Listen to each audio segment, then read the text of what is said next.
आज हम मधु कांकरिया की कहानी युद्ध और बुद्ध पर बात कर रहे हैं और ये एक घटना प्रधान कहानी है। कैसे एक घटना दो व्यक्तियों को प्रभावित करती है और उनके किस तरह की मनोदशा विकसित हो जाती है, उसको एक कैरेक्टर आर्क में खींचने की लेखिका ने कोशिश की है। कहानी इतनी है कि श्रीनगर के पास एक गुंड गांव में एरिया कमांडर के रूप में नियुक्ति होती है हमारे नायक मेजर विशाल राणावत की। और वो वहाँ जाकर कश्मीर की समस्या को, कश्मीर के लोगों को और जो मिलिटेंसी की समस्या है उसको समझने की कोशिश करता है। फिर उसको एक टास्क दिया जाता है कि जमील नाम के व्यक्ति को तुमको डिटेन करना है और वो आतंकवादी बन चुका है। तो उसके परिवार को डिटेन करते करते कैसे उस व्यक्ति का एनकाउंटर किया जाए, उसकी पूरी कॉन्स्पिरेसी और उसकी पूरी जो एक रचना प्रक्रिया वो पूरे रचते हैं। तो उस रचना प्रक्रिया में और वो कितना अंदर से अपने आप को दोहराए पर पाता है, एक द्वंद्वात्मक अवस्था में पाता है कि मैं कितना मनुष्य रह सकता हूँ और कितना मनुष्य नहीं रह सकता हूँ। जैसे इस कहानी का शीर्षक है युद्ध और बुद्ध। बुद्ध यानी कि प्रबुद्ध व्यक्ति। तो क्या मैं एक सामान्य व्यक्ति या प्रबुद्ध व्यक्ति के बीच में जो द्वंद्वात्मक अवस्था है वो मेजर विशाल राणावत की लेखिका ने बताने की कोशिश की है कि वो जमील के परिवार को प्रताड़ित करते हैं कि भाई जमील कहाँ है, उसके बारे में हमको खोज खबर दी जाए। और इस प्रताड़ित करने की प्रक्रिया में कैसे परिवार निरंतर टूटता जाता है और वो परिवार मतलब खाने के लाले पड़ जाते हैं। वैसे भी उनकी आर्थिक अवस्था कोई अच्छी नहीं है। नारायण नाग में सैलानियों को घुड़सवारी करवाई जाती है, जहाँ पर जो भी थोड़ा बहुत उनको मिल जाता है उसी से उनका गुजर बसर चल रहा है। और उसके बाद हल्का फुल्का मुर्गियों का जो उनके घर में है उससे गुजर बसर चल रहा है। तो जमील की माँ को, रुखसाना को वो ट्रैप करके उसकी वीक लिंक की खोज में निकलते हैं। वीक लिंक रुबीना होती है उसकी बहन। जो ये कंबाइंड एक ऑपरेशन चलाया जाता है पुलिस और आर्मी के द्वारा और उस ऑपरेशन को लीड करते हैं विशाल राणावत।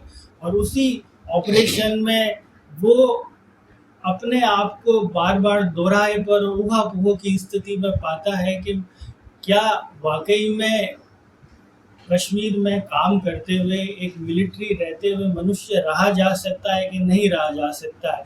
और उसी के समकक्ष कहानी में बताया है कि उसके समकक्ष एक और मेजर है विक्रम नाम का। उसने अभी तक उसको शौर्य चक्र तक मिलने की बात हो गई है। उसने इतने लोगों को एनकाउंटर में मार गिराया है। तो एक वो स्थिति बताई है कि लेखिका ने परिचय दिया है कि सामान्यकरण की अवस्था यानी कि मनुष्यता का ह्रास।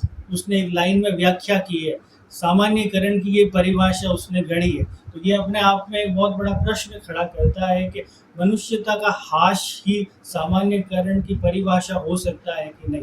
तो एक तरफ तो जमील को किस तरह से एनकाउंटर करके मारा जाता है और उसके बाद उसके परिवार की जो बहन है वो रुबीना, हसन, हामिद और उसकी माँ रुखसाना, उन पर क्या बीतती है उसका एक मानचित्र, उसका एक चित्रण लेखिका ने प्रस्तुत किया। और इस तरफ विशाल बार बार दोहराए पर होता है कि अंदर से वो कितना टूटता जा रहा है कि भाई ये नौकरी भी करने योग्य है या नहीं। और मैं कश्मीर में आया था तो मेरे दिमाग में कोई और फिज़ा की एक चमक थी और फिज़ा के बारे में एक छवि थी। वो छवि सारी टूट गई और अब तो कुछ बारूद है, गंध है और दिन भर टारगेट अटैक। और एक दृश्य उन्होंने कहानी में बुना है कि उसका भाई जब भूषण कैंप में उससे मिलने के लिए आता है और एक रात रुकते हैं तो वो इतना दिमाग में उसके टारगेट घूम रहा है कि वो ओडोमास मांगता है और वो AK-47 अपने हाथ में ले लेता है। तो इस हद तक उसके दिमाग में वो ऑर्डर और टारगेट घूम गया है कि वो मशीन में तब्दील कैसे हो जाते हैं, चाहे वो मेजर भी क्यों ना हो या लांस नायक या नायक भी क्यों ना हो। तो एक तरफ तो इनकी स्थिति को बखान किया और एक तरफ ऐसे मुसलमान परिवारों का चित्रण किया गया है जो आर्थिक विषमता और आर्थिक स्थितियाँ बहुत खराब है।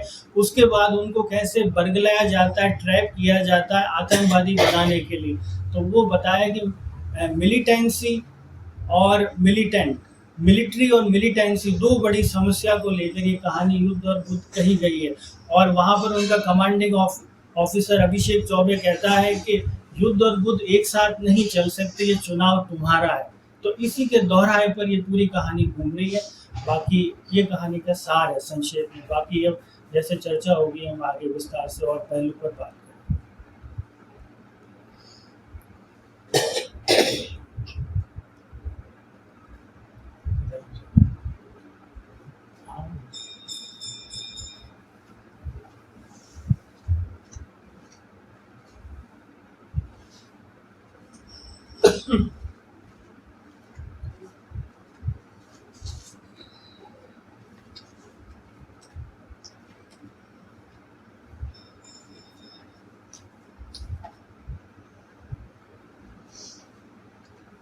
कहानी युद्ध और बुद्ध। सबसे पहले शीर्षक ने मेरा ध्यान खींचा और पढ़ते पढ़ते धीरे धीरे शीर्षक कहानी में समाने लगा।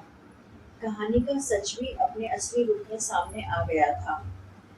कहानी में एक मेजर के जीवन की उथल-पुथल और द्वंद्व को उठाया है, जो किसी समय सेना में जाने का सपना देखा करता था। परिवार के एक सदस्य के आतंकवादी होने पर उस परिवार पर कैसे जुल्म उठाए जाते हैं। उसके माता पिता, आपने एक बात कही थी कि प्रबुद्ध युद्ध और बुद्ध का मतलब एक प्रबुद्ध व्यक्ति भी होता है। अच्छा, प्रकाशमय और प्रबुद्ध व्यक्ति। हाँ।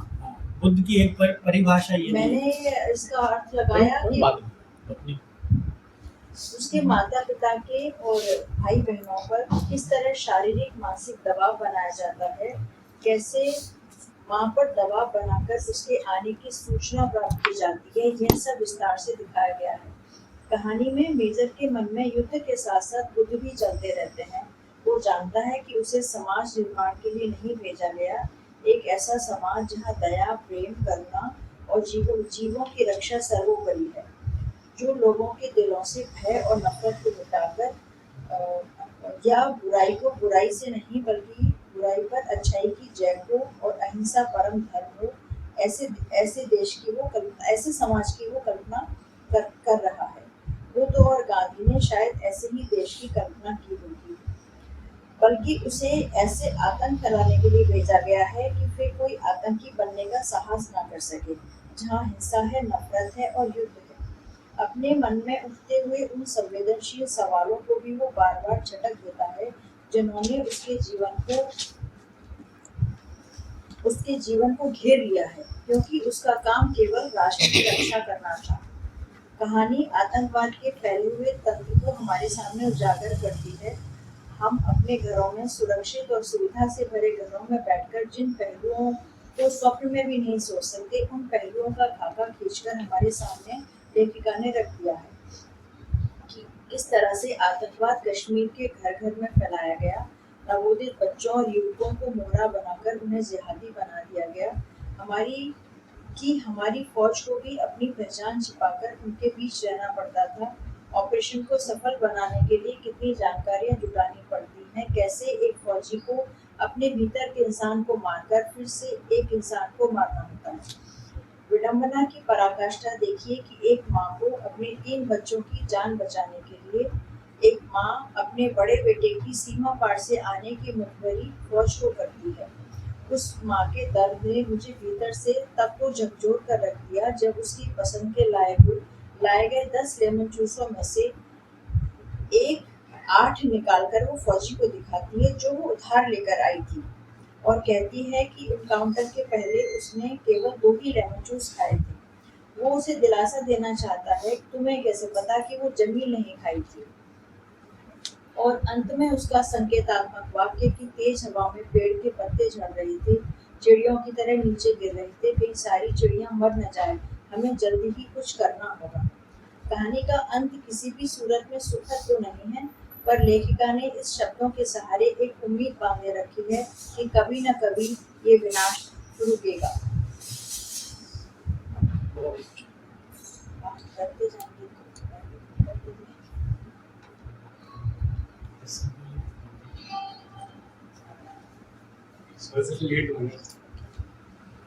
आगे राजस्थान के 4 अग्रणी महिला कथाकार हैं, मन्नू भंडारी, अलका सरावगी, अरवा खेतान और मधु खाकरिया। मन्नू भंडारी और अलका सरावगी की कहानी और उसके उपन्यास पर आप चर्चा कर चुके हैं। और प्रभा खेतान के बारे में चर्चा हुई है, केवल मतलब कि जस्ट एक प्रसंग में बात हुई थी। और प्रभा खेतान ने अमूमन उपन्यास ही लिखे हैं और कहानी नहीं लिखी उन्होंने। और उनका लिखा हुआ एक जो फ्रेंच की जो सिमोन द बुयार का उन्होंने स्त्री उपेक्षिता लिखा है, जो कि बहुत ही चर्चित है हिंदी जगत में। जो नहीं पढ़ा अवश्य पढ़िएगा, उसको खरीद के पढ़िएगा, बहुत स्मरणीय पुस्तक है। मधु कांकरिया ने कहानी और मतलब कि उपन्यास दोनों लिखे हैं। सबसे पहले जैसा कि अभी उषा जी ने बताया कि इस कहानी को पढ़ते हुए सबसे पहले जो इस कहानी का शीर्षक है बहुत आकर्षित करता है।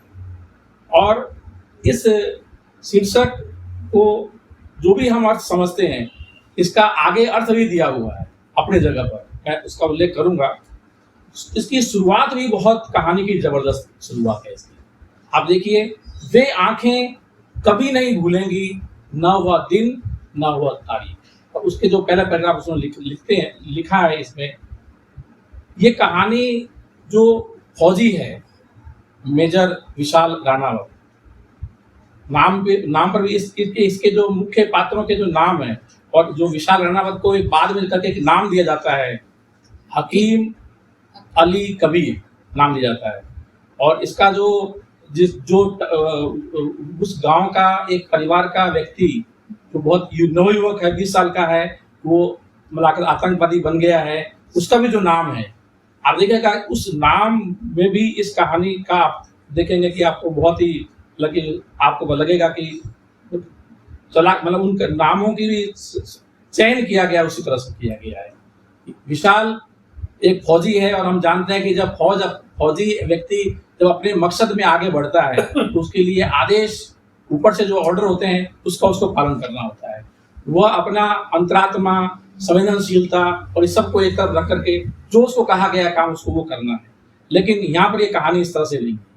यहाँ पर उस फौजी कहने की विशाल के मन में अंतर्द्वंद चलता है, और वो जो उसका कार्य है वो युद्ध वाला कार्य है। युद्ध का मतलब निष्ठुरता, संवेदनहीनता, अमानवीयता, पाशविकता से मतलब है। ये युद्ध में सारी चीजें होती है और आम बात है, सामान्य बात है।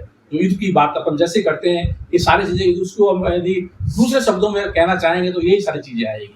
लेकिन जब बुद्ध की बात की जाती है तो उसके जो मन में अंतर्द्वंद चल रहा है वो एक्चुअल में वो बुद्ध है, जिसका इसी का कहानी में लिखा हुआ है। इंसानियत, चेतना, मानव प्रेम, हमदर्दी, सहानुभूति, करुणा, प्रेम, ये बुद्ध के इसमें दोनों साथ साथ चलते हैं। ये सबसे बड़ी इस कहानी की खूबी है कि युद्ध की जो निष्ठुरता है और जो बुद्ध की मानवता है वो उसके जेहन में चलता है। उस हर कार्य वो कर रहा है उसको वैसे वापस विचार करता है कि उसको पता है कि विचार मैं भले अपने मन में कर लूं, लेकिन करना वो है तो उसको नियत किया गया है, क्योंकि इसी के लिए उसको यहाँ पर भेजा गया है। और उसको वह आतंकवाद को निपटाना है, मिलिटेंस को खत्म करना है, उसको सफाया करना है। और उस रूप में उसको एक जैसे एक परिवार के बारे में पता पड़ता है कि भाई इस परिवार से एक जमील नाम का व्यक्ति जो है वो आतंकी बन गया है। अब उस परिवार को किस तरह से जो है अब उनके सामने एक मकसद मिल जाता है कि उस परिवार को बताया जाता है कि भाई जब भी वो व्यक्ति तुम्हारे पास मिलने जरूर आएगा और तुमको उसको बताना है। लेकिन इस बीच में उनको भी पता है कि आसानी से ना तो वो कोई मानेगा इस बात को, परिवार वाले ना मानेगा भी।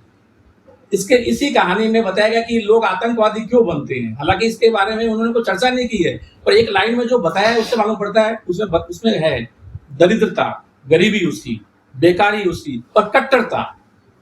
ये तीनों जहां पर होते हैं, धार्मिक कट्टरता, यदि आपने धर्म को कट्टरता के रूप में लिया, जहां पर बेकारी होगी, बेरोजगारी होगी और जहां पर गरीबी होगी, नेचुरली आतंकवादियों को जो ऐसे समाज के लोगों को जो उसको मतलब आतंकी बनाने में बहुत आसानी रहती है। यहाँ पर जो नाम की मैं बात कर रहा था, विशाल एक विशाल हृदय वाला व्यक्ति है जो फौजी है। वो केवल फौजी नहीं है बल्कि एक मानवीय भी है, मानवीय आत्मा रखने वाला, अंतरात्मा की आवाज सुनने वाला भी है। लेकिन उसको पता है कि उसकी आवाज भले उसको आ रही है लेकिन सुनना नहीं है। फिर इसका जो उसके उस परिवार के बारे में और उस वहाँ के पूरे समाज के बारे में या सब लोगों के बारे में जानकारी कैसे हासिल करना है, उनको पता है कि आप जो है फौजी यदि उनके धर्म का यदि व्यक्ति मिल जाए तो शायद वो अपनापन महसूस करेंगे। तो वो उसका नाम बदल दिया जाता है, कैसा उसका नाम रखा जाता है हकीम अली कबीर। अब इसमें देखिए, हकीम का मतलब चिकित्सक भी होता है, हकीम का व्यक्ति ज्ञानी भी होता है, दोनों मतलब इसका है। और कबीर एक श्रेष्ठ व्यक्ति से मतलब है। तो इसका और विशाल, अब एक चिकित्सक और श्रेष्ठ व्यक्ति, और जमील का मतलब सुंदर होता है।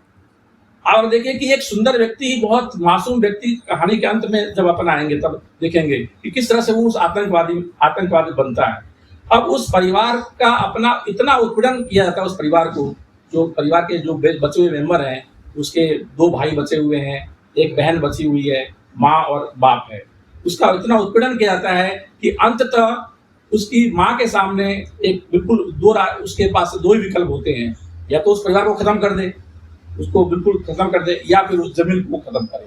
जो उसने जब उसको मालूम पड़ता है कि वो आतंकी हो गया है, उसको पहले तो विश्वास नहीं होता है, लेकिन जब वो कह रहा है कि भाई अपना व्यक्ति ही कह रहा है, एक तरह से जो फौजी है वो बिल्कुल बदले हुए भेष में है ताकि उसको अपनापन लगे, तो जब कहा जा रहा है तो आप देखेंगे कि वो आखिर में यही चुनती है कि बेटा आतंकवादी बन गया है और परिवार इस तरह से बिल्कुल खंडर में बदलता जा रहा है और एक दिन नष्ट हो जाएगा।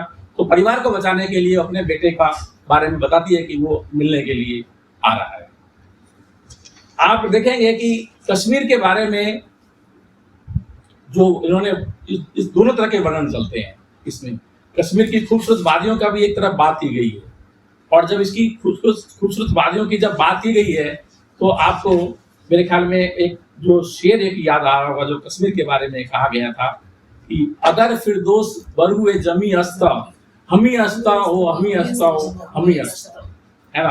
हालांकि ये अभी विवाद है कि शेर कश्मीर के बारे में, उस वहाँ के जो बाग वो जो सुंदरता उसके बारे में कही गई या दिल्ली के बारे में कही गई, ये अपनी जगह पर है, लेकिन वो उस सुंदरता का भी परोक्ष रूप से वर्णन है। और वहाँ जो अमानवीयता हो गई और जिस तरह से वो सारे दुर्गंध में, तनाव, बारूद के ढेर में और सारी चीजें बदलती, वहाँ का पूरा समाज बदल गया है और चीजें बदल गई है, उसका भी वर्णन उसी रूप में वहाँ भी किया गया है। एक हम देखते हैं कि इस कहानी का शीर्षक युद्ध और बुद्ध के रूप में इसलिए भी मौजूद है कि आपको यदि कश्मीर का इतिहास पढ़ें तो यहाँ पर अशोक के जमाने से, मौर्य सम्राट अशोक के जमाने से बाकायदा जब वहाँ पर संगीत कॉन्फ्रेंस का आयोजन हुआ था तो यहाँ से बौद्ध भिक्षु गए थे प्रचार करने के लिए। 500 बौद्ध भिक्षु कश्मीर की तरफ भेजे गए थे और वहाँ बौद्ध का मतलब कि धर्म को स्वेच्छा से, दुनिया में बौद्ध धर्म एक अपने आप में एक धर्म है जो बिना प्रलोभन के और बिना डराए धमकाए को आगे बढ़ा है, स्वीकार करके, स्वेच्छा से स्वीकार करके बढ़ा है। और उसको जानने के लिए देश विदेश के लोग यहाँ आया करते थे, जो नालंदा विश्वविद्यालय से। तो एक इसका जो इतिहास है, कश्मीर का इतिहास रहा है, तो उस रूप में भी बुद्ध का एक मतलब कहना था कि किसी जमाने में कश्मीर जो है शांति, प्रेरणा, मानवता का सूचक हुआ करता था। तो ये भी एक हम उससे कनेक्ट कर सकते हैं इस चीज को। तो वह जो है उसको अपने जो इस आतंकवादी जो उसके जब उसको पता लग जाता है कि वो आ गया है और उसकी पूरी घेराबंदी कर ली जाती है और इस तरह से की जाती है कि बाकी क्षति नुकसान ना हो तो फिर उसको मार दिया जाए, तो उसको वो मार देता है। उसके बाद आप देखिए कि कहानी लगभग 2-3 लाइनों के बाद खत्म हो जाती है एक बार को, लेकिन फिर भी आपके मन में रहता है कि कहानी भली खत्म हो गई है लेकिन आप आगे उसको पढ़ना चाहते हैं। तो लेखिका ने भी निराश नहीं किया है और चूंकि अंतर्द्वंद जो कहानी में है उसको उसने और आगे बढ़ाया है और वो कहानी की खूबी है। फिर एक जगह आकर के फिर लगता है कि कहानी यहाँ भी खत्म हो सकती है, फिर भी लेखिका ने, कहानीकार ने फिर आगे बढ़ाया कहानी को। मैं समझता हूँ कि मैंने ऐसी कहानी बहुत कम पढ़ी है जिसमें कि कहानी 2 बार खत्म होती है, फिर भी खत्म होने के बाद भी आपको लगता है कि नहीं, कहानी और आगे चलनी चाहिए। और ये कहानी और आगे चलती है और आपको तनिक भी निरस्त नहीं बनाती है, तनिक भी बोर नहीं करती है, आपको आगे अपने साथ यात्रा के साथ लिए चलती है। और जैसा कि उषा जी ने बताया, बिल्कुल इस कहानी में सबसे बड़ी चीजें जो आती है वो यही आती है कि जो वो चॉकलेट वाला सीन है, उससे यदि आपकी उसको संकेत को यदि आप पढ़ना चाहें तो आप देखेंगे कि वो 20 साल का जो नौजवान है वो कितना कोमल और सरल है कि जिसको उसकी माँ को पता है वो आतंकवादी बन गया, उसको छोड़ दीजिए एक बार। उसका दूसरा पहलू देखिए, जब नहीं बना था तो बिल्कुल जैसे माँ का लाडला बेटा होता है, कोमल होता है, सरल होता है भाव का, वह व्यक्ति जो है मतलब कि वह व्यक्ति है जिसके लिए वो उसकी पसंद का वो लेमन जूस लेके आती है और उसमें से 2 उसने खाए हैं। ये बताने के पीछे उसका यही है कि वहाँ के भोले वाले व्यक्तियों को किस तरह से आतंकवादी स्पष्ट रूप से खोल के नहीं बताया गया है, लेकिन आप उसको यदि इंटरप्रिटेशन करें उसका तो आपको लगेगा कि बिल्कुल जो भोला वाला व्यक्ति है और सुंदर व्यक्ति है, सरल व्यक्ति है, उसको किस तरह से जो है आतंकवादी बना दी जाती है। दोनों चीजें साथ साथ चल रही है। एक तरफ जो मिलिट्री है वह जिस तरह से सफाया कर रही है, वह आतंकवादियों से टक्कर ले रही है, उस विपरीत परिस्थितियों में जहां पर समय समय पर सूचना मिलती है। आपको पता है एक सेना के बड़े फौजी को बिल्कुल सलाद की तरह काट दिया गया, एक तरफ ये जानकारी मिलती है और कितना गुस्सा और वो आता है कि फिर भी जो मेजर राणावत है आप उसका तो आप देखेंगे इतना चीजों को समझ रहा है और की चीजें जो वहाँ के मिलिटेंस में है, जो वहाँ के मिलिटेंस बनाए जा रहे हैं और एक तरफ मिलिट्री जो उसका सामना करती है, दोनों के सामने जो है मतलब कि वो आपस में एक दूसरे का डायरेक्ट शत्रु ना होते हुए बिल्कुल शत्रुता का रूप में उनको खड़ा कर दिया गया है। और इस कहानी में इतनी तटस्थता बढ़ती गई है। आप देखें कि कहानी पढ़ते समय आप ये नहीं हो सकते कि आप मिलिटेंट की तरफ हैं या आप मिलिट्री की तरफ हैं। बिल्कुल आप मिलिट्री की तरफ भी वैसे नहीं होते हैं। आपको लगता है कि भाई इसमें मतलब कितनी अमानवीयता होती जा रही है, फिर भी आपको मिलिट्री की तरफ से मोह भंग नहीं होता है, क्योंकि आप लगता है ये उसकी जो आपके सामने जो समस्या खड़ी कर दी गई है उसका और क्या प्रतिकार हो सकता है। अंतिम में मैं कहना चाहता हूं कि आखिर इस कहानी को किस रूप में हम देखें। मुझे दो कहानियां याद आती है। इसके पहले जो लिखी गई है वो अलग परिप्रेक्ष्य में लिखी गई है, लेकिन मैं अपनी बात जो कहना चाहता हूं कि आधुनिकता ने, मॉडर्निटी ने, आपको पता है कि पहले ये जो राष्ट्र राज्य का कंसेप्ट है, वैसे पॉलिटिकल साइंस का कंसेप्ट है, नेशन स्टेट, ये पहले नहीं था इस दुनिया में, नहीं था। ये आधुनिकता का कंसेप्ट है। एक राष्ट्रवाद है और राष्ट्र के लिए लड़ना मरना और उसके लिए कर देना, ये बहुत बाद में कंसेप्ट आया। और इस कंसेप्ट ने, इस विचार ने, इस अवधारणा ने जो व्यक्ति इसके चपेट में आते हैं वो कितना अमानवीय बन जाता है, कितना मशीनी बन जाता है। इसका पहले उदाहरण पर कहानी जो बंटवारे पर लिखी थी मंटो ने, टोबा टेक सिंह, यदि आप पढ़ें तो वो कहानी मुझे याद आई। और दूसरी कहानी, टोबा टेक सिंह तो बहुत लोकप्रिय कहानी है मंटो की, और मेरे ख्याल में विभाजन पर उससे बढ़िया कहानी लिखी ही नहीं गई है जो उसने टोबा टेक सिंह लिखी है मंटो ने। और दूसरी कहानी जो भीष्म साहनी ने लिखी है, वांगचू, यदि आपको याद आ रहा हो तो ये कहानी वांगचू लिखी है, वो भी इसी तरह से है कि वो उस तो ये राष्ट्र राज्य ने कितना मतलब कि फायदा किया है अपनी जगह पर, कितना नुकसान किया है मानवता का, करुणा का। जो लोग आपस में उसके कारण से दुश्मन बन गए हैं कि भाई हम मतलब देश को छोड़ करके हमारे में दूसरे देशों के जो आम नागरिक है, आम नागरिक को मानवता, प्रेम, इन चीजों से लेना देना होता है हमेशा, कोई भी किसी देश का आम नागरिक हो, लेकिन उनको किस तरह से उनके जो भावनाओं को राष्ट्र से जोड़ दिया जाता है और दूसरे राष्ट्र वालों को शत्रु घोषित कर दिया जाता है। दूसरे राष्ट्र वाले यदि हमारे खिलाफ है तो पूरा का पूरा वो देश हमारा शत्रु है, उसको हमें खत्म कर देना, समाप्त कर देना ही हमारा कर्तव्य बना दिया जाता है। तो किस तरह से इस राष्ट्र राज्य ने इसके जो नेगेटिव पहलू है, मतलब कि नकारात्मक पहलू है, उसको ये कहानी उजागर करती है अपने तरीके से। कोई बयानबाजी नहीं है, कोई आदर्श वाक्य नहीं है, बिल्कुल कहानी की तरह है ये, आप देखेंगे। और सबसे बड़ी बात यह है कि मैंने तो कहा है कि ये कहानी निश्चित रूप से एक कालजयी कहानी के रूप में हमेशा रहेगा, एक मॉडल कहानी के रूप में, जैसे कि टोबा टेक सिंह कहानी है, वांगचू कहानी है, उसी तरह से यह कहानी भी हमारे सामने आती है। और निश्चित रूप से एक जबरदस्त संवेदनशील कहानी है जो कि हमारे सामने है, ये मधु काव्य।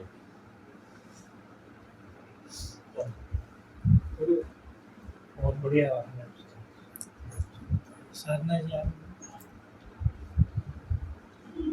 छोटा से मैंने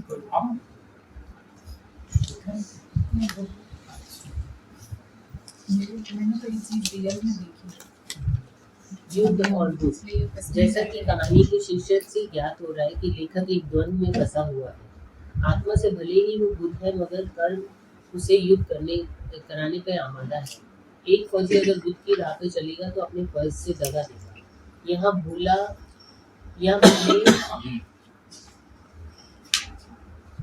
यहाँ लेखक अपने बुद्ध को ढककर युद्ध करने पर अपने फर्ज के तहत मजबूर है। एक फौजी को अपना अस्तित्व भुला अपने हुक्म की हुजूरी की मजबूरी होती है, चाहे वो कितना भी नरदिल क्यों ना, उसे कठोरता अपनानी ही पड़ती है। हालांकि यहाँ लेखक अपने किसी रिश्तेदार से इंस्पायर होते हैं और फौजी बनने का सपना देखते हैं और सपना पूरा भी करते हैं। कहानी में मिलिट्री और मिलिटेंट के बीच जंग है। एक देश प्रेमी एक देशद्रोही। यहाँ बहुत दफा मिलिट्री को मिलिटेंट का सफाया करने के लिए इंसानियत का गला घोटना पड़ता है। फौजी सिर्फ सरकार का हुक्म बजाता है, उसे एक शहर से दूसरे शहर ऐसे भेजा जाता है कि कहीं वो अपना आधिपत्य नहीं जमा पाता। एक शहर से जब तक वह पूरा भुगता मिलता है तब तक दूसरे शहर में तबादले के ऑर्डर आ जाते हैं। कम शब्दों में कहा जाए तो उसे अपनी भावनाएं एक बस्ते में बंद करनी पड़ती है। नियम और कानून के चलते इंसानियत घुटने टेक देती है और चाहकर या ना चाहकर फौजी ये करता ही रहता है और सहता रहता है। यहाँ जमील नामक एक लड़के की तफ्तीश की जा रही है जो गलत हाथों में पड़ गया है। इसी दौरान उसके पूरे परिवार को परेशान किया जाता है कि जैसे तैसे उसका पता बता दे। पुलिस की गंदी निगाहें उसकी बहन पर पड़ती हैं, दूसरे भाइयों को भी टॉर्चर किया जाता है। तब हारकर एक दिन जमील की माँ बता ही देती है कि उसका बेटा घर आया है, जहाँ आर्मी वाले उसका शिकार कर देते हैं। फिर एक माँ की गोद सुनी हो जाती है, फिर एक भाई से उसका भाई छिन जाता है और बाप की कंधे अचानक ही अपने बेटे के शव की गोद से झुक जाते हैं। ऐसा शायद अक्सर आर्मी में देखने को मिलता होगा या आतंकियों के घर में ये नज़ारे होते ही हैं। कहानी की खूबसूरती है उसकी तुलनात्मक बातें, जैसे लाल किले से शांति प्रतीक के रूप में कबूतरों का उड़ाया जाना, वहीं दूसरी तरफ कश्मीर में बमबारी होगा। एक तरफ मेजर विशाल रानावत के जीजा के कुरकुरे ढाके तो खुद के पिता को थुलथुल बीमार जैसा सिलवटों से भरा गया। मनुष्य के भटकती आत्मा की तरह रहना, जैसे जमीन की अम्मी का डरा हुआ चेहरा और मरते हुए कबूतर की तरह फड़फड़ाना। यात्रा की अगली सुरंग में लुढ़का परिवार, अम्मी के भूखे को भगवान की तरह ओढ़ा हुआ बताना। पुलिस की मार खाने के बाद अपने बिलबिलाते बच्चों को अपनी छाती और माथा पीट कर वापस उसी कफन रूपी भूखे से ओढ़ लेना। ये बात तो पूर्ण रूप से सच कही जा सकती कि युद्ध और बुद्ध एक साथ नहीं रह सकते। जहाँ युद्ध ने अपना डेरा जमाया हुआ बुद्ध को घुटने देखने ही पड़े।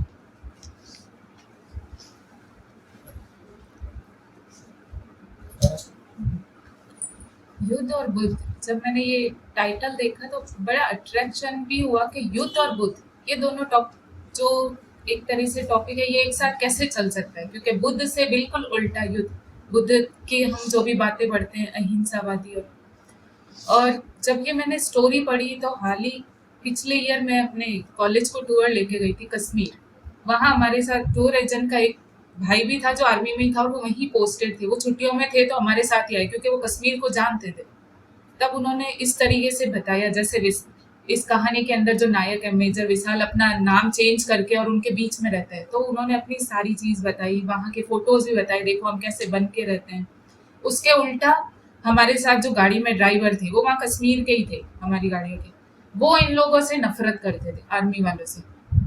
तो जब ये कहानी मैं पढ़ने लगी तो मेरे मन में वो दोनों चीज़ें, एक तरफ वो आर्मी मैन जो हमारे साथ थे, एक तरफ वो चल रहा था कि आम जन क्यों इतने परेशान होते हैं। आम जन की जब ये तकलीफ पढ़ते हैं वो माँ की, उनके बच्चों के साथ जो हो रहा है, तो मतलब ये कहानी में भी शुरुआत में एक युवक बता रहा है अपने सपनों को लेके, सपने बुन रहा है, मुझे ये बनना है फौजी, और एक तरफ जमीन जिसके यहाँ शायद बेसिक जो एजुकेशन है उसको वो भी नहीं मिली है। तो एक एजुकेशन नहीं है और किस तरीके से सीमित आर्थिक स्थिति या एकदम नीचे की आर्थिक स्थिति में जो युवा है उनको बहकाया जा रहा है।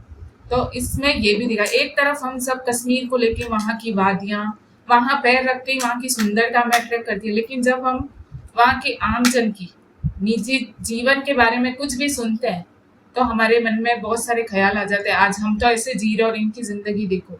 हम जानने की भी कोशिश नहीं करते हैं। कश्मीर आते ही हम सब डरते हैं कि उधर क्यों जाए हम। और अब जैसे हाल ही में हमने जो न्यूज़पेपर में न्यूज़ पढ़ी, उन्होंने उड़ा दिया लोगों को, बस को उड़ा दिया था अभी यात्रियों की, तीर्थ यात्रियों की। वो जयपुर के निवासी थे, अनंतनाग के, उस रेस्टोरेंट में खाना खा रहे थे। तो ये सब एक डर, जैसे इसमें भी एक जगह डर का आया था, क्या इतना डरा दो ताकि आतंकवाद खत्म ही हो जाए। वो जो जब वो कहते हैं मेरी आत्मा को अपने दूर रखो और युद्ध और बुद्ध साथ नहीं चल सकते, जब उनके वो दूसरे मेजर होते हैं उनको ये बात कहते हैं कि डर जरूरी है, लेकिन डर से की हुई चीज मेरे ख्याल से एक थोड़े टाइम के लिए तो चल सकती है, लेकिन डर हमेशा बगावत लेके आता है। क्योंकि ये डर ही पैदा करके शायद वहाँ की जो कंडीशन है, ये आतंकवाद का या चीज हुई है, इस डर उनके परिवार के साथ, कईयों के साथ ऐसा हो रहा है, तो अब जो उनको बहकाया जाता है वो इन चीजों को लेके भी पिंच किया जाता है कि आपके परिवार के, जैसे रुखसाना को पुलिस वाला उल्टे सीधे इसके अंदर कमेंट करता है, किस तरीके से मतलब वो जो कमजोरी है उनको पता चले कि इसको पिंच करो, तो शायद इनकी मदर बता, पर एक्चुअल में होता ही है कि जरूरी नहीं है घर वालों को हर चीज बताओ। माँ भी एकदम से जब बहन चिल्लाती है कि बेटा ज्यादा हो गया, और माँ का जो इमोशन बाहर आता है कि जिसको मैंने हाथ पकड़ के चलना सिखाया, आज वो किस राह पे चला गया, उसने अपने हाथ में बंदूक पकड़ ली। मतलब यहाँ जो आर्थिक स्थिति बताई, और एक तरफ दुख दोनों का ही है, वो जो मेजर विशाल है उनके मन में भी ध्वन चल रहा है, लेकिन उनका भी वो कर्तव्य है, एक फौजी का भी, उसको वो दूर रखना ही पड़ता है अपना। लेकिन यही है कि यहाँ क्या हर चीज का सॉल्यूशन मारना या यही होता है क्या, अंत में आप किसी का कत्ल कर दो या एक दूसरे को मार दो। जैसे मैंने ये पूरी पढ़ी, उसके बाद साई लुधियानवी जी की एक नज्म है, वो मुझे याद आ गई थी। वो मैंने अपने कॉलेज में कई कंपटीशन में पार्ट लिया था, जब पढ़ती थी तब बोली थी, मुझे उनकी लाइंस बहुत याद आई है जब मैंने ये पढ़ी थी। खून अपना हो या पराया हो, नस्ल आदम का खून है आखिर, जंग मशरिक में हो कि मगरिब में हो, अमने आलम का खून है आखिर, जंग टलती रहे तो बेहतर है, सम्मा जलती रहे तो बेहतर है। ये इनकी नज्म बहुत अच्छी इन्होंने लिखी है साई लुधियानवी जी ने, कि युद्ध होगा, जंग होगी, चाहे बम घरों पे गिरे या सरहदों पे, खून तो होगा ही, और शांति और अमन तो खत्म होगी। तो यहाँ पे यही है, जो शांति सुकून हमें दिखती है कश्मीर की, लेकिन एक्चुअल में इंटीरियर हम जब जाते हैं तो हमें वो शांति नहीं मिलती, और किस तरीके से इनकी आर्थिक स्थिति और शिक्षा की कमी का फायदा उठा के इन लोगों को बहकाया जाता है एक गलत चीजें करने के लिए। इसका मतलब एक तरह से सॉल्यूशन डराना कोई सॉल्यूशन नहीं है। इससे होगा क्या कि वो बाकी के जो 3 लोग थे घर में, 4-5 लोग थे, वो तो अपने बेटे जमील को देखेंगे कि उसको मार दिया इन लोगों ने, तो वो भी नफरत की आग में जलेंगे, और हो सकता है उनमें से फिर कोई आतंकवाद। और जैसे इसमें मानवाधिकार का भी आप जो गया, चीज कह रहे थे तो मैं थोड़ा सा आपको बताता हूँ कि 50 के दशक में जो कश्मीर का ये चल रहा था, हरी सिंह और शेख अब्दुल्ला और नेहरू वाला, और ये जैसे तैसे उन्होंने संधि करके भारत में विलय किया, उसके बाद पाकिस्तानी आर्मी के साथ कबाइलों का अटैक हुआ था 50 के शुरुआत के दशक, और वो बहुत भीषण अटैक हुआ था, और उसके बाद स्पेशल आर्म्ड फोर्स बना है। सर सही बता रहा हूँ? 1956 में स्पेशल आर्म्ड फोर्स बना है, अफस्पा जिसको कहा जाता है। ये हैदर आपने देखी होगी तो बार बार इस अफस्पा का उल्लेख है, अफस्पा का, चुत्पा ऐसे वो कहता है, बार बार वो कटाक्ष के रूप में कहा गया कि बर्बाद कर दिया हम लोगों ने। तो स्पेशल आर्म्ड फोर्स 1956 में लागू हुआ, उसमें आर्मी के पास ऐसे अधिकार होते हैं कि वहाँ का सारा लॉ एंड ऑर्डर उनके हाथ में होता है, तो वो एक पत्थर मारने वाले को भी शूट एंड साइड गोली मार सकते हैं। तो अरुणाचल प्रदेश, मेघालय और जम्मू एंड कश्मीर 3 जगह है जहाँ पर ये अफस्पा है, स्पेशल आर्म फोर्स का तहत आती है 3 जगह। ये थोड़ा सा मैं आपको इतिहास इससे आम जन की लाइफ बहुत प्रॉब्लमेटिक हो गई है, इसलिए वो नफरत करते हैं। लोग डर से नहीं, खुशी से, मतलब ये है कि लोग तो जैसे उसमें चले जाते हैं कि हमें जन्नत मिलेगी, और वहाँ पे एजुकेशन की और इतनी कमी है, जैसे यहाँ मानवाधिकार का भी बार बार नाम तो आ रहा उसका था। दुरुपयोग भी किया है, ऐसे बताया है कि ऑफिशियल फिगर नहीं, अभी तक 56 लोगों के कोर्ट मार्शल किए गए हैं, क्योंकि उन्होंने कानून को अपने हाथ में लेकर किसी की टांग तोड़ दी, किसी का ऐसे मतलब स्टेन गन चला के कोई पत्थर मार रहा था, तो वो रास्ते में जाने वाले 2 लोगों के भी जीवन बर्बाद हो गए। तो ऐसा कहते हैं कि 56 लोगों को कोर्ट मार्शल किया गया, ऑफिशियल डाटा नहीं, अनऑफिशियल डाटा में बता रहा हूँ। तो ये ऐसे ही समय समय पर 90 के दशक का तो सबसे बड़ा जेनोसाइड हुआ था जो कश्मीरी पंडितों वाला, लेकिन उसके बाद भी कश्मीर में तो हमेशा समस्या बनी रहती है, और 2002 ये गोधरा के बाद की समस्या इन्होंने बताई है। 2002 के बाद शांति के कबूतर दिल्ली में उड़ रहे हैं, उसके बाद कश्मीर में क्या घटित होता है, तो गोधरा के बाद वापस इंसर्जेंसी और जो वहाँ पर डिस्टर्बेंस का माहौल बना उसका चित्रण किया गया कहानी में। 84 से पहले अपन डरते नहीं, वो सिख दंगा, वो आप अलग जा रहे हो, ये अलग दुनिया है, वो अलग कश्मीर जाने में अपन डरते कहाँ थे पहले? पहले तो बहुत 80s में मैम पंजाब में ऐसी कंडीशन, पंजाब में मतलब तब भी ऐसा हाँ, नहीं तो था कि आप वो जो कहीं मैं जान- बता रहा हूँ ना, स्पेशल आर्म्ड फोर्स लगने के बाद 60 के दशक तक वहाँ शांति हो गई, फिर 2 दशक तक शांति रही है, 84-85 से वापस ये भड़का है। 83 में शुरू हो गया था दिसंबर। अब जैसे हम वहाँ गए ना, हमने लाल चौक में लिटरली देखा है, आर्मी वाले आए, एक दुकान में घुस गए, उनका सामान फेंक रहे, वो लेडी पैर पकड़ रही है उनके, मत करो ऐसे। तो वहाँ ये लोग कहते हैं हमें कुछ इत्तला नहीं दी जाती और ये तो घरों में घुस जाते हैं, सीधा हमारा यूँ फेंकते हैं। इसी हमने उनको पूछा ड्राइवर, आप लोग इतना क्यों हेट करते हो, ये तो अपनी ड्यूटी करते हैं ना।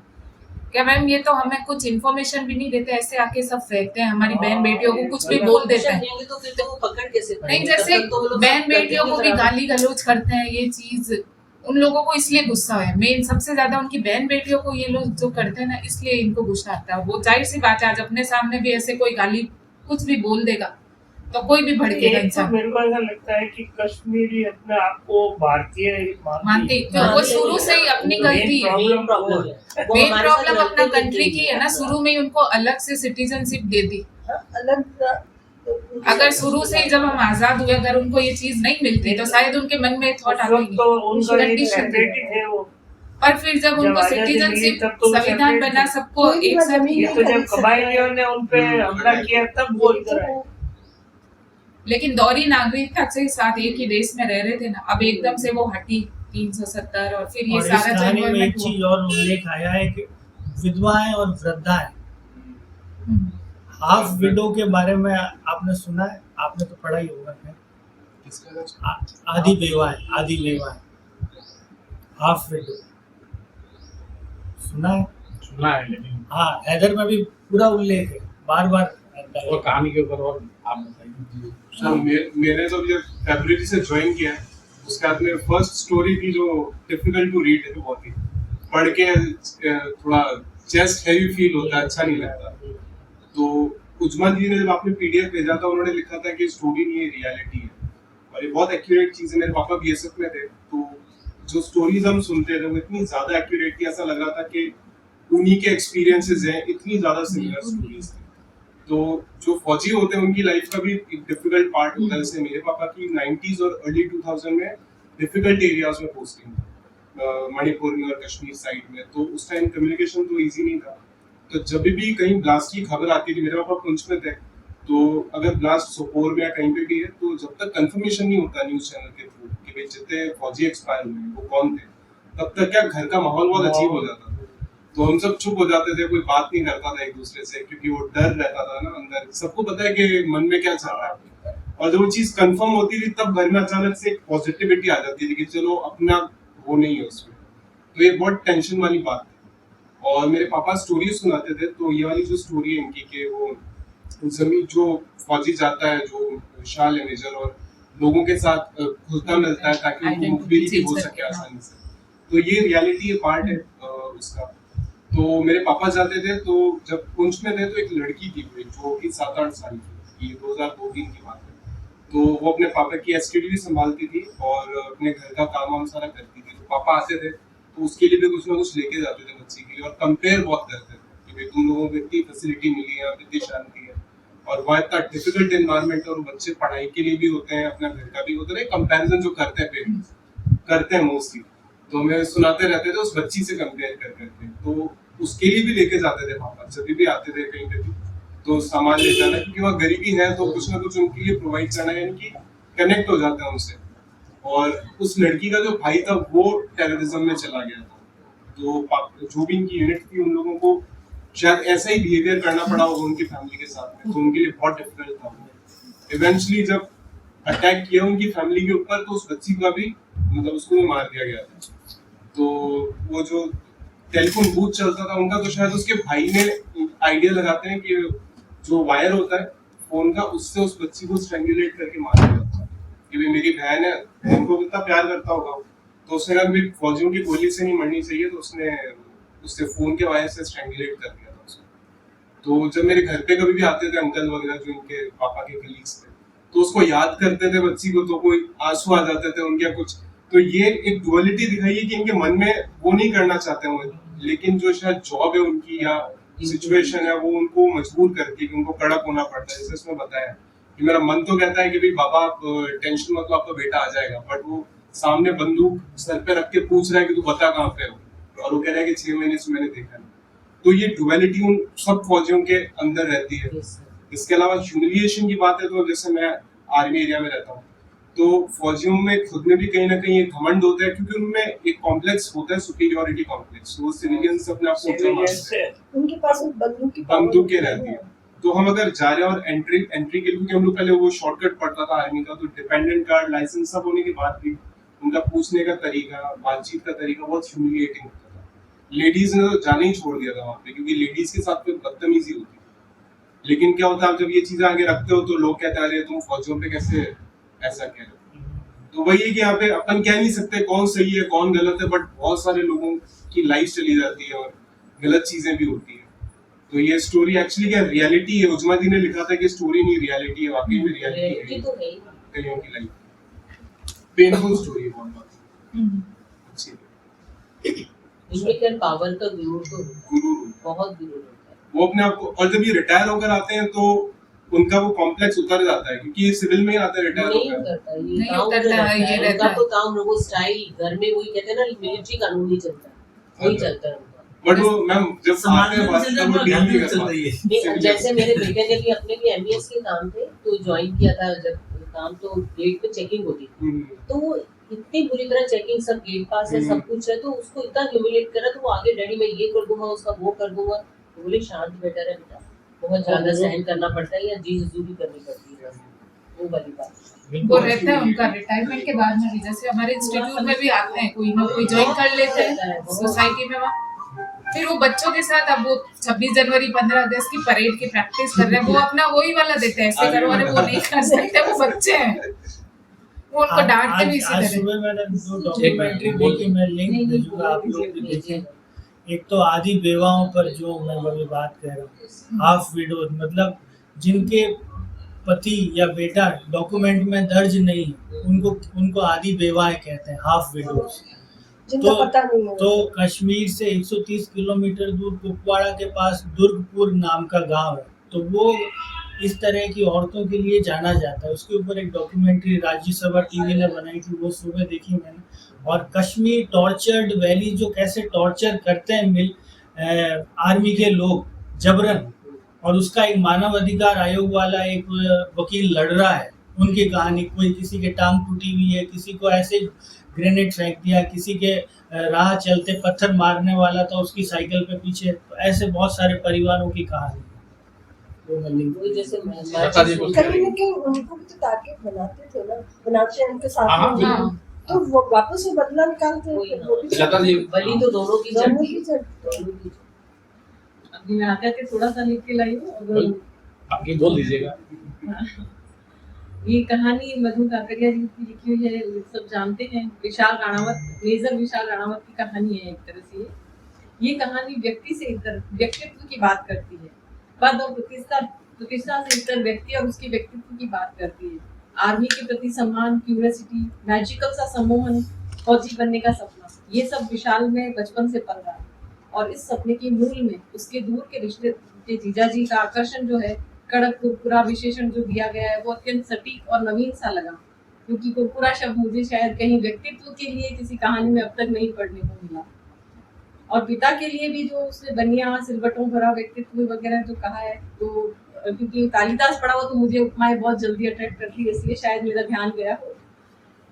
तो राणावत को राष्ट्रीय राइफल्स 24 में भारत के संवेदनशील इलाके गुड़गांव में अल्फा कंपनी का जो कमांडर नियुक्त करके भेजा जाता है, जहां कश्मीर की यथास्थिति जो का वर्णन किया गया है, इसमें वो रोंगटे खड़े करने वाला है।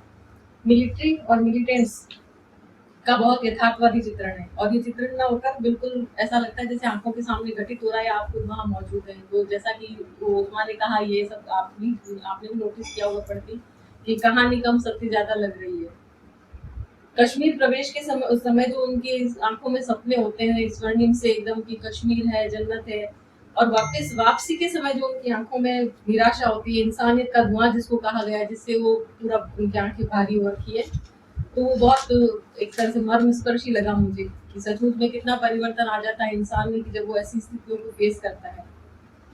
और इसमें ऑर्डर और आत्मा के बीच का असमंजस, दुविधा, अंतर्द्वंद बहुत अच्छे से दिखाया गया है कि जब आप किसी पद पर होते हैं, स्पेशली जो फौजी, वैसे तो हर अपनी जो पद की गरिमा होती है, हर जो हम काम करते हैं उसका एक वो होता है, गाइडलाइन होती है, पर स्पेशली फौजियों को हम आपस में हमेशा अपने आसपास भी देखते हैं तो उनका बहुत स्ट्रिक्ट रूल फॉलो करते हैं वो लोग। और जैसा सब लोग ये कह भी रहे थे कि हाँ, उनमें सुपरलेटिव कॉम्प्लेक्स आता भी शायद इसी वजह से है कि उनमें वो भाव होता है कि हम ही शायद इनकी रक्षक है बस इसलिए, और उनके पास भी पावर भी दी हुई होती है।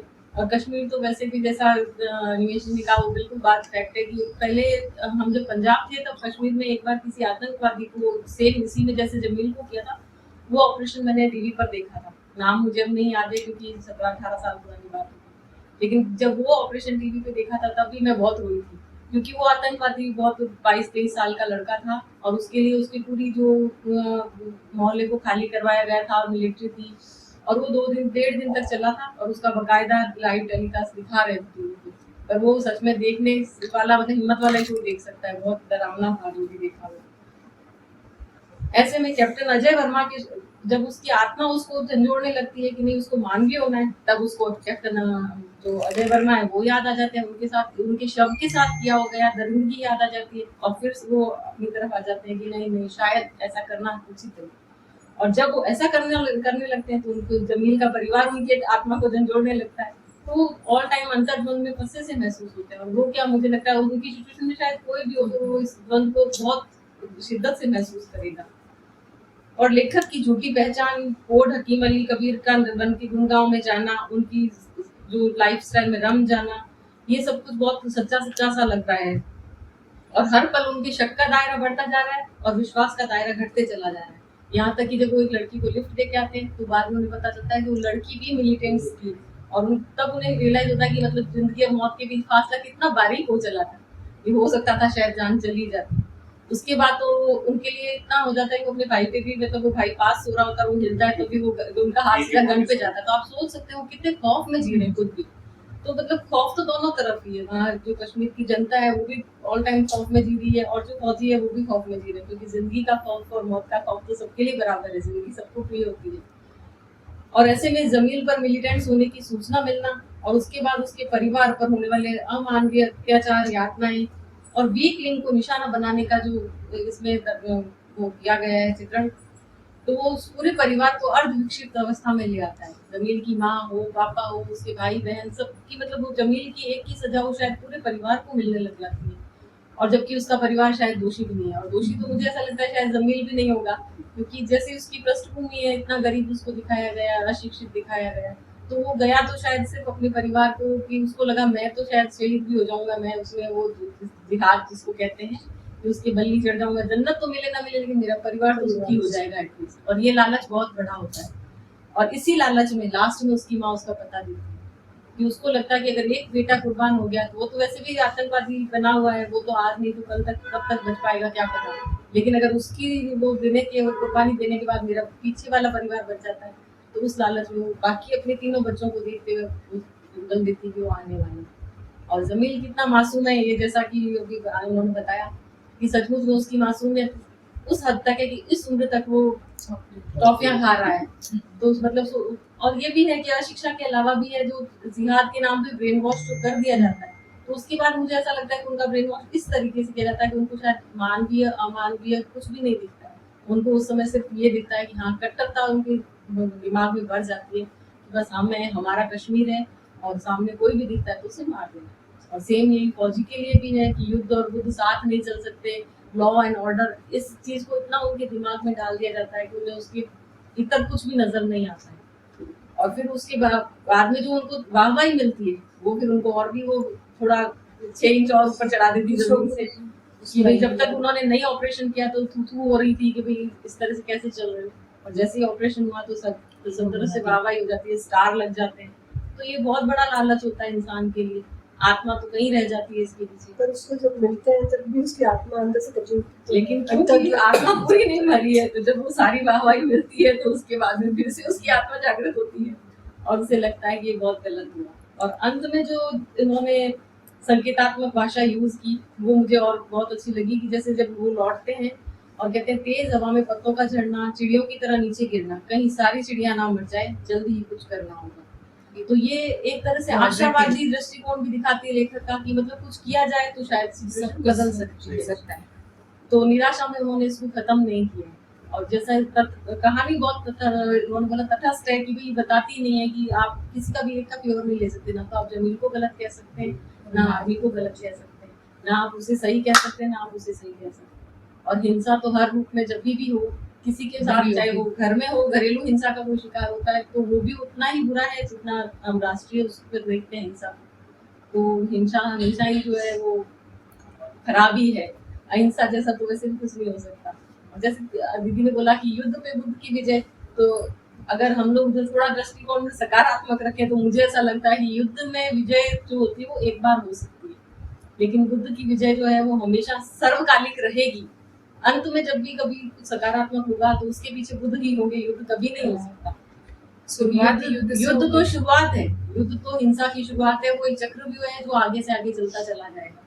और शांति या बुद्ध वो है जो इसे विराम देकर आगे विकास का पथ अग्रसर कर सकते हैं। और यही उन्होंने लास्ट लाइन में दिखाया, जल्दी ही कुछ करना होगा, मतलब कि कुछ सकारात्मक कुछ करें तो शायद परिस्थितियां बदल सकती हैं।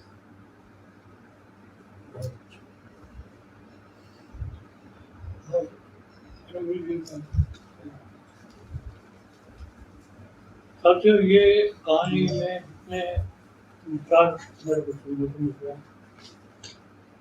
तो वास्तव में जो बकरिया ने ये कहानी लिखी, इसमें हर एस्पेक्ट को, चाहे वो फौजी की मानसिकता हो, चाहे वो कश्मीर की स्थिति हो, चाहे किसी के आतंकवादी बनने की परिस्थितियां हो, या उस आतंकवादी को समाप्त करने के लिए आर्मी की स्ट्रेटेजी, किसी भी एस्पेक्ट को अगर लेखिका ने छुआ है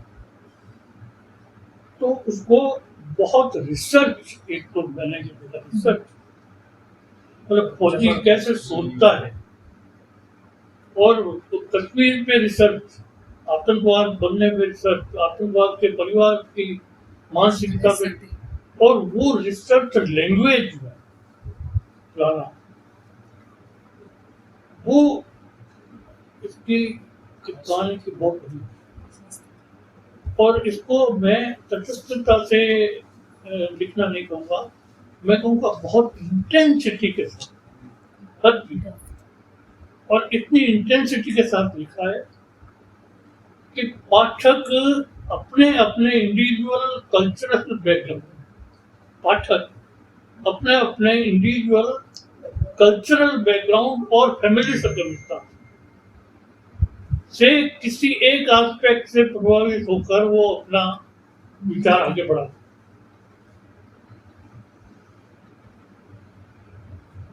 कुछ आपने जो सब बातें कही, इसलिए ये सारे जो कमेंट हैं ये बहुत ही मुफीद और बहुत ही जरूरी और बहुत अच्छे आपके विचार है, क्योंकि ये लेखिका ने शायद एक बात को ध्यान में रख के इसकी रचना इस कहानी को हर एस्पेक्ट को इतनी इंटेंसिटी से लिखा। कुछ दो चार जो नई बातें हैं जो आप लोगों ने कही, इसके अलावा तो जो सब ठीक होते हैं, उसके अलावा मैं आपके ध्यान में ये लाना चाहता हूँ कि एक तो युद्ध और बुद्ध शीर्षक, और दूसरी पूरी कहानी में बुद्ध का एक बार नाम, जो कि सीनियर उसका ऑफिसर कहता है कि बुद्ध और कुछ साथ में साथ। इस संबंध में मेरे कुछ ऑब्जर्वेशन, एक तो ये बुद्ध के नाम से लेखिका ने हमको इस बात के लिए प्रेरित किया है कि आम इंसान के अंदर एक सामान्य मानवीय संवेदना होती है। हर इंसान में एक सामान्य मानवीय संवेदना होती है, उसको हम बुद्ध समझते हैं। इस बात को शायद लेखिका चाहती है हम ऐसा समझें। हमारे अंदर जब हम उसकी आर्थिक परिस्थितियों की बात देखते हैं और उसके आतंकवादी बनने की घटना को, तो हमारा मन पिघल जाता है। क्या कैसे लोग जी रहे हैं, बच्चे बेचारे बंदूक उठाने लगे। जब हम एक फौजी की आतंकवादी के द्वारा हत्या की बात, फिर उसके इस तरह से टुकड़े टुकड़े कर दिए, तो हमारा मन एक जुगुप्सा और एक घृणा से भर जाता है और हम ये सोचते कि नहीं, आतंकवादियों को तो मार ही देना। अब दरअसल इसमें लेखिका इसको सामान्य संवेदनशीलता जो उसके अंदर विशाल राणावत में मौजूद है, क्योंकि वो फौज में आया है इस वजह से कि वो एक लाइफ स्टाइल को देखता है, एक व्यक्तित्व को देखता है। उसको ये नहीं मालूम है कि यहाँ तो मरना मारने का खेल है। और आपके पर्सनल एक्सपीरियंस है, मेरे भी हैं। My son in law is colonel in army, तो मैं उनके यहाँ कैंटोनमेंट में अभी कोरोना में 2-2.5 महीने उनके साथ था। तो मैंने उनकी लाइफ स्टाइल देखी, तो वो वहाँ के COP चीफ भी थे। मैंने 2 सवाल उनसे पूछे कि एक तो आप इतने मस्त कैसे रहते, जैसे इसमें ये ना कि हंस के हटा करना, वो रोग एक्चुअली आर्मी मैन हमेशा मस्त रहता है। और पार्टियां और उनकी लाइफ स्टाइल कुछ तो दूर कर, लेकिन हम लोग को लगे कि यार ये लाइफ स्टाइल बढ़िया। तो उन्होंने जो जवाब दिया, we are trained that you can die any time, life is so and so. फिर मैंने दूसरा उनको जवाब दिया, आज इन फौजियों को सुबह 4 बजे उठा देते हो और दौड़ाते हो और काम चले, कभी ये काम और कभी वो काम, कभी तो कोई लड़ाई तो हो नहीं रही है, इतनी ट्रेनिंग क्या है। नहीं, इनको बिजी रखना बहुत जरूरी है, क्योंकि ये तो they are train to kill. अगर इनकी एनर्जी को उस तरह से नहीं चैनलाइज किया जाए तो बड़ा गजब हो जाए।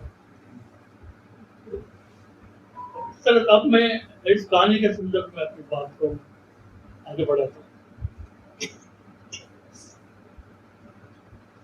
वो जो व्यक्ति फौज में आया है, वो उस बारिश चमक को देखता है फौज में, उसको ये पता नहीं है कि यहाँ लड़ाई कौन सकते है, और उसको ये पता नहीं है कि वी आर ट्रेन, हमारा काम है लोगों को मारना। आपको सैलरी इसी बात की मिलती है कि आपको you have to kill a person. एक पिक्चर का मैं नाम भूल रहा हूँ, लेकिन उसमें एक वाक्य आता है कि जब तक फौजी नया फौजी किसी एक दुश्मन को नहीं मारना, फौजी नहीं करता। जब तक किसी एक व्यक्ति को गोली नहीं मार पाए, अक्षय कुमार को कहा जाए बॉर्डर। तो बुद्ध के संबंध में मेरी ये सोच है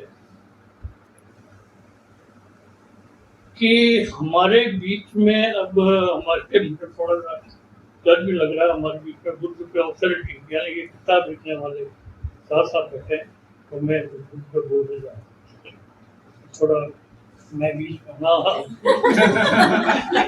चिंता की बात हमारे बीच में ये भ्रामक धारणा फैलाती है कि अहिंसा का मतलब होता है क्या? अहिंसा का मतलब होता है अपनी रक्षा करने में अक्षम। अहिंसा का मतलब होता है अन्याय का जितना प्रतिकार होना चाहिए उतना प्रतिकार न करना। और इसका आरोप पंडित जवाहरलाल नेहरू पर कि उन्होंने पंचशील में इस बात को आगे दुनिया में बढ़ाया, और उसका परिणाम ये हुआ कि चीन के हाथों भयंकर हार।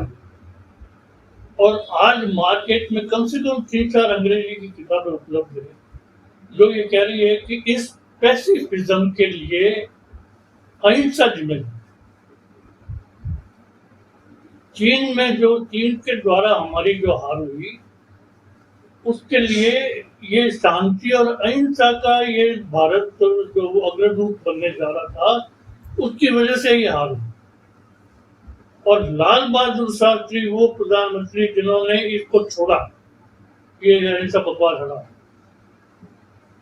जहां जिसको मारना है मारना है, और वो हमें पाकिस्तान में और कारगिल में और देखा। उसके बाद अब मैं ये सोचता हूँ कि क्या गांधी की अहिंसा भी कायरता थी? क्या बुद्ध का अहिंसा, प्रेम, शांति का संदेश भी ये कहता है कि हम अपनी रक्षा न करें, अन्याय का प्रतिकार न करें? मेरा मानना है, क्योंकि बुद्ध आध्यात्मिकता के उस शिखर पर पहुंचे हुए थे जहाँ पर कृष्ण थे, और कृष्ण ने, क्योंकि अर्जुन तो करीब करीब बुद्ध हो चुका था, नहीं मुझे तो नहीं माना, मेरे भाई है, मेरे बहन, मेरे गुरु, मेरे राजा, मेरे नाना, मुझे राज्य नहीं चाहिए। अरे तुम्हारे साथ इतना अन्याय हो, मेरे अन्याय का प्रतिकार नहीं करूँ, मैं जा रहा हूँ। तब कृष्ण ने कहा कि नहीं, ये तुम्हारा कर्म है, सवाल हिंसा का नहीं है, ये तुम्हारा कर्म है कि तुम इस अन्याय का प्रतिकार करो, तुम क्षत्रिय हो, ये तुम्हारा कर्म। जिंदगी में तुमने युद्ध लड़ने के अलावा और कोई काम किया हो तो बताओ, कोई जंदूर विद्या के अलावा और कोई विद्या सीखी हो तो बताओ।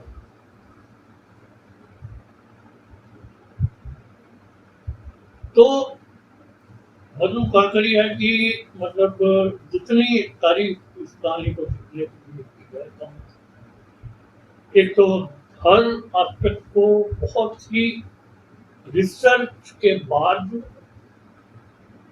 भाषा और संवेदना की दृष्टि से बहुत ही खूबसूरती से गढ़ा है, और इतनी खूबसूरती से गढ़ा है कि उसमें व्यक्ति उसका उसके भीतर का जो रिसेप्टर है वो खप से किसी एक पर्टिकुलर एस्पेक्ट को पकड़।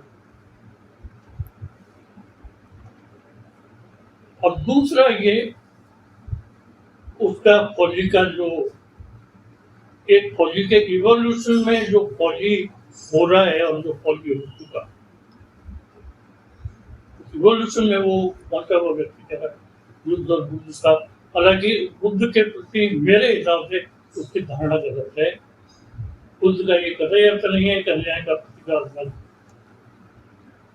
बुद्ध अपने जब उनके उपदेश होते थे, उनके बारे में कहानी है कि उनका आखिरी वाक्य होता था, सब लोग अपने घर जाओ, सब अपने जाओ, अपना कार्य पूर्ण करो और निद्रा की गोद में मरो।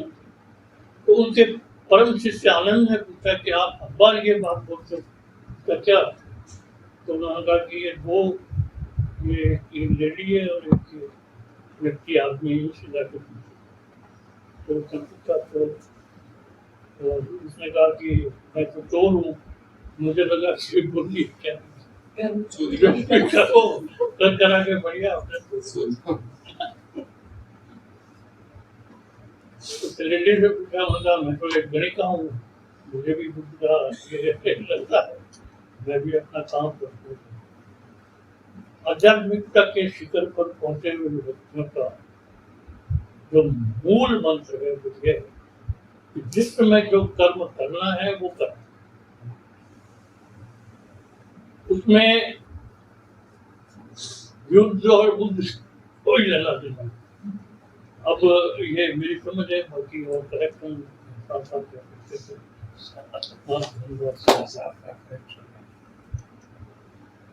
कश्मीर पर बात चली थी पहले, तो कोई कश्मीर की समस्या के ऊपर भी बात चली है। वैसे मैं केवल जानकारी देना चाहूँगा कि हिंदी में एक अच्छी किताब लिखी गई है, और मैं समझता हूँ कि हिंदी में कम से कम एकमात्र किताब है, अशोक कुमार पांडे किताब है कश्मीरनामा। यदि हम वाकई में जानना चाहते हैं बहुत गहराई से, और जितनी भी अंग्रेजी की चर्चित किताबें हैं विश्व स्तर के, उन सबको देख करके और बहुत ही ऑथेंटिक रूप से संदर्भ सहित रिसर्च करके और सरस भाषा में, सबसे बड़ी बात यह है एकेडमिक भाषा नहीं है उसकी, सरस भाषा है में लिखी गई है। तो यदि हमें कश्मीर समस्या पर गहराई से समझना हो तो हम उस किताब को पढ़ सकते हैं, कश्मीरनामा, जो हिंदी में, अंग्रेजी में तो कई बहुत सारी किताबें हैं उपलब्ध है, पर हिंदी में एकमात्र दूसरी बात जो आप कह रहे थे कि बुद्ध जो है का मतलब ये है कि सब अपने अपने कर्म करो। एक्चुअल में बुद्ध के बारे में सबसे ज़्यादा आप यूट्यूब पर देखेंगे ओशो के विचार आपको ज़्यादा मिलेंगे, और ओशो ने बुद्ध का वेदांतीकरण कर दिया है। और ज़्यादातर हमारे बुद्ध क्या है हम ओशो के नज़रिए से जानते हैं। जितनी भी कहानियाँ अधिकांश का ये है तो ये है। वैसा था तो बुद्ध ने अष्टांग मार्ग की बात कही है, और अष्टांग मार्ग में सम्यक दृष्टि, सम्यक कर्म, सम्यक सारी चीजें हैं उसमें। इसलिए ऐसा नहीं कि सब कुछ करने के लिए बुद्ध ने कहा है, और वो सबके लिए है, पूरी मानवता के लिए है, ठीक है ना। लेकिन कोई भी आध्यात्मिक व्यक्ति अपनी बात कहता है, लेकिन हम जानते हैं कि बुद्ध के समय में भी युद्ध होते रहे हैं। ऐसा नहीं है कि बुद्ध के जो समकालीन उनके समय में भी, इवन उनके जिस बिलोंग करते हैं उनके जो कपिल वस्तु से, उसको भी नष्ट कर दिया गया था। आपको यदि कभी कहानी सुनाऊंगा तो वो कैसे हुआ, तो उस युद्ध में नष्ट कर दिया गया था। तो वो अपनी जगह पर है लेकिन हम उसे भटके नहीं। एक बात आई कि वास्तव में इस कहानी को पढ़ने पर आपको लगता है कि कितना रिसर्च किया गया होगा, ये बात मेरे मन में भी बहुत था। और ये दूसरी बात जो हम कहें कि कहानी को मधु काकड़ियानी या कहानीकार ने बहुत डूब के लिखा। जो इंटेंसिटी की बात आप कर रहे थे वो सही बात है, बहुत डूब के लिखा है, और कहानी के हर पहलू पर मतलब कि आपको कहीं कमजोर व्यक्त नहीं करने दिया है। तो इसमें मैंने मधु जी से ये मेरी बात हुई इस कहानी में, जब मैंने पढ़ा निश्चित रूप से मैंने उनसे बात की। मैं अमूमन जो कहानी मुझे बहुत ज़्यादा प्रभावित करती है, मैं उसके लेखक या लेखिका से बेकर बात करता हूँ, तो मैं जानना चाहता हूँ उनके बारे में। तो एक्चुअल में उनके परिवार का भतीजा ही जो है मेजर है, तो नेचुरली भली वो इतना एनलाइटेड ना भी हो, तो उन्होंने अपने सारे जो रिसर्च किया, बिल्कुल लगता है कि बिल्कुल मधु जी ने सारा चीज को समझा है। और तो निकटता से कौन बताने वाला उसके अंतर्द्वंद को भी और सारी चीज को, तो एक उनके शायद एक पॉइंट ये भी रहा होगा जो सारी चीजों को जान पाई। और फिर तो कलाकार है, कलात्मकता है उनमें, क्रिएटिविटी है, उन्होंने लिखा है। एक कहानी की तरफ मैं 2 लाइनें आपको वापस लाना चाहता हूँ कि जब वो वापस मिलने जाता है, वो कहानी तो वहाँ खत्म हो जाती है, जमील खत्म हो गया है, वापस मिलने जाता है विशाल जो है, या कबीर कहना चाहिए, वापस मिलने जाता है उससे। तो उसकी जो वो उसकी माँ बुदबुदाती है कि अब तो सब कुछ ठीक हो गया होगा, उसका बेटा मर गया है, लेकिन फिर बोलते हैं कि नहीं, मरा नहीं, मैंने ही उसे मरवा डाला, है ना। वह तो अपने घर अपनी माँ से मिलने आया था। मैं फिर वो उसकी अब भाव बता रहा है कि मैं अंदर तक हिल गया, उनके भीतर से जैसे सदियों का दुख बोल रहा था। याद आया मैंने ही उनसे बार बार कहा था कि जमील कश्मीर की शांति के लिए बहुत बड़ा खतरा है। काफी देर तक हताश चुप्पी हमारे बीच पसरी रही, मैं चाहकर भी बोल नहीं पाया, शब्द घुटते रहे, मरते रहे। यहाँ पर 2 लाइनें मैं आपको कहना चाहता हूँ। हालांकि आखिरी में कहानी जो खत्म हुई है वो एक आशावादिता से हुई है, लेकिन कहानी का मैं समझता हूँ कि यदि शब्दों में यदि पूरी कहानी का सार यदि दर्शन के रूप में सार कहा जाए या लॉजिक रूप में सार है, तो ये 2 लाइनें हैं और वो मैं सुनाना चाहता हूँ आपको। मैंने अंडरलाइन किया है। अपने समय के यथार्थ से पराजित, अपने समय के यथार्थ से पराजित हम दोनों, यानी कि वो फौजी भी और उसकी माँ भी, हम दोनों शायद खामोशी में लिपटे अपने जीने और होने का तर्क ढूंढ रहे थे। ये कहानी मैं समझता हूँ, ये कहानी का साथ जो बिल्कुल आपने सही पकड़ा है। और इससे आपकी बात से प्रेरित होकर और मेरे मन में भी ये बात थी, इसमें मूल रूप से लेखिका पाठक की संवेदना जगाना चाहती है, जो कि गेहूं के साथ जो घुल फिर है, कोलेटरल डैमेज, वो बीच का रास्ता निकालना चाहते हैं। कोलेटरल डैमेज हो रहा, मतलब अपने को मिलिटेंट से किसी की भी कोई सहानुभूति नहीं होगी। वो फौजी जो कि गलत तरीके से उसके परिवार को परेशान कर, दैट इज कोलेटरल डैमेज। वो क्यों वो किसी भी की सहानुभूति फौज के साथ नहीं होगी। भविष्य में उनके मन में भी नफरत ही पैदा होगी। तो इसीलिए वहाँ का इन्वॉल्वमेंट है सही। और लास्ट में जो ये चीज कही है और लेखक इसकी डिबेट में शौर्य पिक्चर का उदाहरण आया था। इसकी डिबेट में वो जो आखिरी कोर्ट मार्शल का सीन है, बहुत गजब की डिबेट है और उसमें बहुत अच्छी डायलॉग लिखे हुए हैं। और अंग्रेजी में अर्नोल्ड श्वार्ज़नेगर की नाम से बनी कोलेटरल डैमेज। तो जो मानवाधिकार का भी जो मुद्दा है, मानवाधिकार ये कभी नहीं कहता कि मिलिटेंट्स को खत्म मत करो, कोई कहता है कि ये परिवार वालों पे इतना अत्याचार हुआ है, ये गेहूं के साथ। और ये कहानीकार मधु आंकरिया जो आखिर में आशावाद है, वो आशावाद इस बात का है कि लेकिन दुनिया से लड़ाई मुझे नहीं, दुनिया से लड़ाई खत्म हो जाए। सवाल ये है कि लड़ाई किस बात के लिए हो रही है, अन्याय करने के लिए हो रही है या अन्याय का प्रतिकार कर रही है। अगर अन्याय करने के लिए लड़ाई हो रही है तो निश्चित रूप से एक लड़ाई वो होगी जो उसके प्रतिकार में खड़ी होगी, निश्चित है। और ये समाप्त नहीं हो, समाप्त आशा है केवल इस बात की है कि ये जो सामान्य आम जन, जो परिवार, फैमिली, जो कोलेट्रल जो लोग गेहूं के साथ जैसे हमारे एग्रीकल्चर में भी हमारे इंसेक्टिसाइड होते हैं, वो छिड़कते हैं तो हम कहते हैं कि वो नॉन टारगेट इंसेक्टिसाइड खत्म हो गए। तो ये नॉन टारगेट पीपल, इनकी हिंसा कभी बंद होगी, ऐसी होगी। आगे लड़ाई अपन सोचते हैं कि नहीं। लास्ट में यही था, दोनों चीज है उनकी, एक सोच आशावादी भी और एक अफसोस भी, अगर कुछ किया नहीं तो सब खत्म हो जाएगा। वो बर्ड्स को लेके चिड़िया पत्ते गिर रहे हैं, और इस स्थिति में बीच का रास्ता दिखता भी नहीं है सर, पॉसिबिलिटी नहीं, कितना सोचेंगे। एक्चुअल में वहाँ प्रॉब्लम का रीजन ये हम पता ही नहीं कर पाते कि क्या कारण क्या है, वहाँ पे ये चीजें क्यों इतनी ज्यादा हो रही है, और डेवलपमेंट क्यों नहीं होने दे रहे वहाँ पे। सबसे बड़ी यही चीज, ऐसा कुछ ऑर्गेनिक सॉल्यूशन निकल सकता है। मुझे लगता है हमारे नेता लोग उसको खत्म करना ही नहीं चाहते। ये तो मुख्य बात है, क्योंकि अगर किसी के इंसान के हाथ में पावर हो तो वो क्या नहीं कर सकता। क्योंकि एक्चुअली साहित्यकार का, कहानीकार का मकसद समाधान देना है, वो सिर्फ आपको समाधान खोजने के लिए प्रेरित करना। और जो सही बात लिख देता है फिर उनके ऊपर भी कितना कुछ हो जाता है।